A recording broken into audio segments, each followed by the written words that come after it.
وہ سب کے سامنے ہے، اور اس سے بھی بڑھ کر جو حقیقت ہے وہ تو مہنگائی، بھوک و افلاس اور بے روزگاری سے بدحال عوام کے مایوس کن چہروں سے ہی ٹپک رہی ہے۔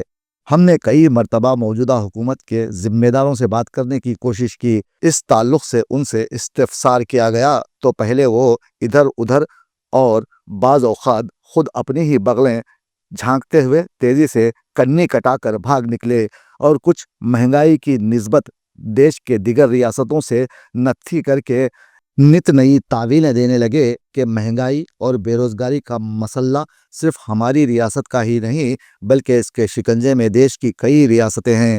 جب سے ریاست تلنگانہ کی تشکیل عمل میں آئی ہے تب سے حکومت قرض میں ڈوبی ہوئی ہے۔ پہلے KCR نے فارم ہاؤس میں بیٹھ کر ریاست کی نیا ڈوبو دی، اس کے بعد کانگریس پارٹی نے ریاست کی باغ ڈور سنبھالی، لیکن یہاں کے غریب نوجوان 15 سال ہونے تک چور، ڈاکو، لٹیرے اور بے روزگار بن گئے۔ حکومتی عیاشوں کے تناظر میں ہمارے دوست مرزا جی کا کہنا ہے کہ ہمارے حکمرانوں کی حالت اس ساہوکار جیسی ہے جو اپنے مزاروں کے نام پر اپنی عیاشیوں کے لیے قرض لیتے ہیں اور کچھ عرصے کے بعد اپنی ساہوکاری کی پگڑی اپنے بیٹے کے سر پر رکھ کر مزاروں کے معاملات اسے سونپ کر خود حقہ سنبھال لیتے ہیں اور فارم ہاؤس میں بند ہو جاتے ہیں۔ اس طرح ان کی جائیدادیں بڑھتی رہتی ہیں، ان کی گاڑیاں، بنگلے اور بینک بیلنس میں اضافہ ہوتا رہتا ہے، جبکہ قرض دینے والے وصولی کے لیے مخروص مزاروں کی تکہ بوٹی کرنا شروع کر دیتے ہیں۔ اس طرح عوامی استحصال کا ایک نہ ختم ہونے والا سلسلہ چلتا رہتا ہے۔ جس طرح ساہوکار کا قرض اس کے غریب مزاروں کو ادا کرنا ہوتا ہے، اسی طرح ریاست تلنگانہ حکمرانوں کے لیے ہوئے قرضے حکمرانوں یا ان کی اولادوں کو ادا کرنے کی ضرورت نہیں ہوتی، بلکہ عوام ان قرضوں کو بمعِ سود ادا کرتے کرتے مر جاتے ہیں۔ حالانکہ یہ بات موجودہ حکومت جانتی ہے، BRS نے تلنگانہ کو مقروض کر دیا ہے، پھر بھی موجودہ حکومت پچھلی حکومت میں کی گئی غلطیوں کو دہرا رہی ہے اور آنے والی نسلوں کو بھی اپنی نااہلی کے کارن قرض کی بھینٹ چڑھا رہی ہے۔ کہنے کو تو حکومت ناقابل تردید حقائق کے باوجود عوامی بہتری کا راگ الاپتے نہیں تھکتی، لیکن افراط زر اور بے تحاشا قرضوں کے حصول کے نتیجے میں عام آدمی کے مسائل میں اضافہ ہوا ہے۔ یہ بات شاید حکمرانوں کے تصور ہی میں نہیں۔ راجیو یوا وکاسم نامی اسکیم کا پچھلے مہینے ایسا شور مچا کہ نوجوان نشے سے جاگے اور جلدی جلدی درخواستیں داخل کیں۔ انہیں لگا ہوگا کہ اب حکومت ان کے ساتھ کھڑی ہے اور وہ اپنا روزگار شروع کرتے ہوئے زندگی کی گاڑی کو آگے بڑھائیں گے۔ 2 جون کا انہیں انتظار تھا اور آج 3 جون ہے۔ حکومت نے 2 جون کو 2 ٹوک انداز میں کہہ دیا کہ درخواستوں کی جانچ نہ ہو سکی، اس لیے اس اسکیم کو عارضی طور پر ٹھنڈے بستے میں ڈالا جا رہا ہے۔ واہ رے تلنگانہ کے نوجوانوں کی قسمت، آخر انہیں کب ملے گا سکھ کا سانس اور استحکام؟ تماشا در تماشا اور مذاق در مذاق کا سلسلہ شدتوں اور رانائیوں کے ساتھ تبھی سے شروع ہو گیا تھا جب حکومت نے اس اسکیم کو شروع کرنے کا ارادہ ظاہر کیا تھا۔ ایسے میں عوام کو اور چاہیے بھی کیا؟ بیچاری اور دکھیاری عوام جو پہلے ہی مشکلات کے بھنور میں پھنسی اندھیروں میں ڈوبے سسکیاں بھر رہی ہے، 2 جون کا انتظار کرتی رہی، اور آج انہیں سمجھ میں آیا کہ یہ بھی جملہ تھا۔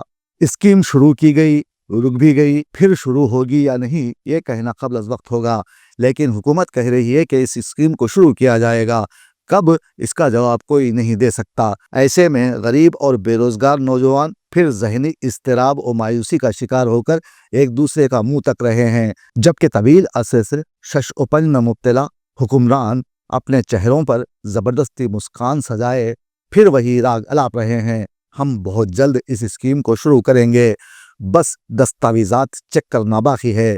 معاملہ کچھ بھی ہو، تیزی سے غیر مقبول ہوتی اور شدید مشکلات کا شکار کانگریس حکومت کو ابھی بھی اپنی ذات اور اپنے آشیانے سے آگے نہ تو کچھ دکھائی دے رہا ہے اور نہ ہی کچھ سجھائی دے رہا ہے، اور اتفاق سے اگر کچھ دکھائی دے بھی رہا ہے تو زیادہ سے زیادہ وہی خوشامدی اور جی حضوری ٹولہ یا پھر اپنا خوفناک انجام۔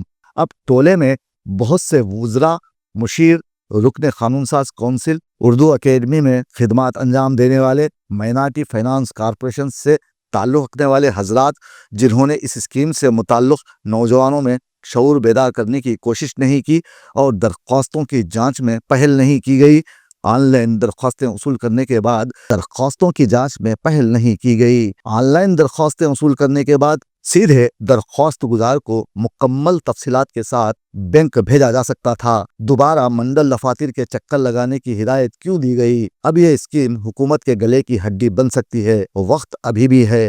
حکومت نوجوانوں کی بہتری اور انہیں روزگار سے جوڑنے کے لیے جو قرض دے رہی ہے وہ بینک سے مربوط ہے، اس لیے درخواست گزاروں کو بلا وجہ پریشان نہ کیا جائے۔ سنگین صورتحال کا تقاضا یہی ہے کہ حکومت ریاست تلنگانہ کے رہے سہے وقار کو مجروح ہونے نہ دے اور غریبوں کے ساتھ مذاق نہ کیا جائے۔ پہلے اسکیم پر مکمل کام کیا جائے، اس کے بعد اسے منظر عام پر لایا جائے، ورنہ حکومت کی نیک نیتی متاثر ہوگی اور لوگ یہ شعر کہنے پر مجبور ہو جائیں گے کہ ایسے ہی حکومت ہے، ایسے ہی عبادت ہے، ایسے ہی حکومت ہے، ایسے ہی عبادت ہے، یہ شاہ فقیرانہ محتاج سے افزوں ہے۔ بھائی ہم کو جو ہے فارم بھر کے دو کی بڑی گورنمنٹ، ہم فوٹوگرافر تھے یہاں پر، اور جو ہے دو تاریخ کے دن بلاتے ہو کے بولے، اس کا کوئی بھی جو ہے اس کو نہیں ملا۔ ایک ہاتھ میں رکھی تھی گورنمنٹ ہمارے کو دیتی ہو کہ ہم ہاتھ میں تھے یہاں پر، کچھ بھی کوئی بھی جو ہے ہم لوگ کاروبار کریں گے بول کے وہ کوئی سلا نہیں ملا۔ کچھ بھی کر دی تو گورنمنٹ ہمارے یہاں فائدہ مند رہیں گی اور اچھا بھی پڑتا ہمارے کو حساب سے ہمارے کو۔ سنیں آپ تو کر دو صاحب، اچھا رہتا۔ ہم 2 تاریخ کے دن بلاتے بولے اب تو انتظار کریں، کچھ بھی نہیں ہوا۔ جب پاس کر دیے نا سب کچھ ہمارا ہو گیا نا۔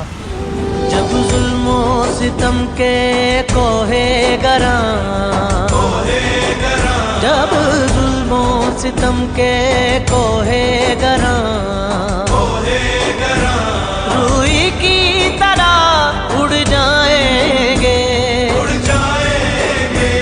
ہم محکوموں کے پاؤں تلے،